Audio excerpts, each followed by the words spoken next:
She was doing everything right. The injection every week, the smaller portions, the careful eating, the doctor's appointment. 8 months in, she called me and said, Dr. Remy, I'm so tired. None of this sweets. I'm tired of the medication. Nobody had warned her that this moment was coming, and nobody had given it a name. Her name was Liz, 57 years old. She started Wegovy after years of struggling with her weight and her blood sugar, and the first 3 months were remarkable. She lost weight. She felt lighter. She felt hopeful for the first time in years. But by month 7, something had shifted. The nausea had never fully gone away. And she was avoiding family dinners because she could not trust how her stomach would behave.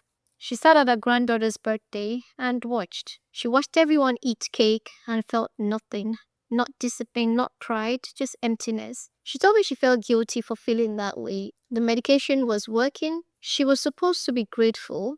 Instead, she was exhausted, disconnected, and quietly dreading every meal. What Liz was expressing as a name, and I'm calling it GLP1 burnout.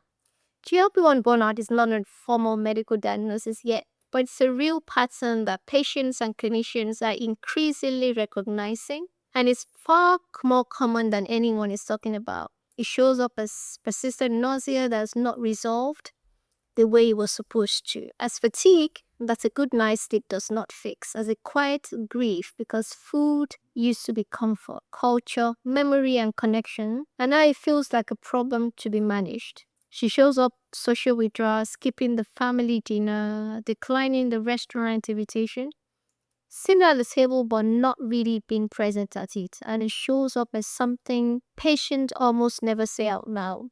It's a growing resentment towards the very medication that is helping them. Here's what I need you to hear. That resentment is not ingratitude. That's exhaustion. It's not weakness. Then grief over losing your relationship with food.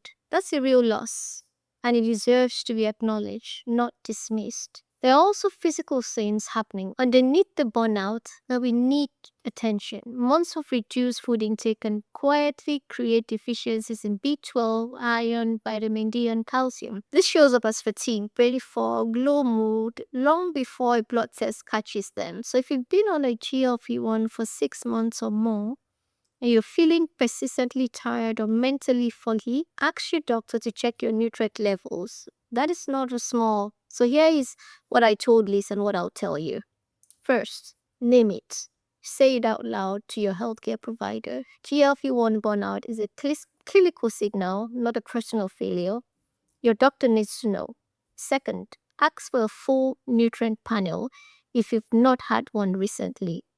Address the deficiencies before they deepen. Reconnect with food intentionally. Choose one meal a week that's genuinely pleasurable. A dish you love. Eating slowly with people you love. You're allowed to enjoy food, even on this medication, especially on this medication. Fourth, revisit your goals. If you have plateaued, shifting from weight loss to weight maintenance is not giving up. It's a genuine clinical achievement. Give yourself the credit. And if you need a supervised medication break, that is a legitimate conversation to have with your doctor. It does not mean the journey is over. For a personalized plan that supports your nutrition, that addresses your deficiencies, and respects your culture through every stage of GLP-1 therapy, the MediMeal plan was built for exactly this. So this is the final video on our 5-Fat GLP-1 series. And if there's one thing I do want you to carry from everything we've covered,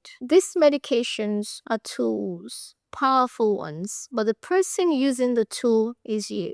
And you matter more than the medication. So eat smart. Your meds matter, and your body will love you for it.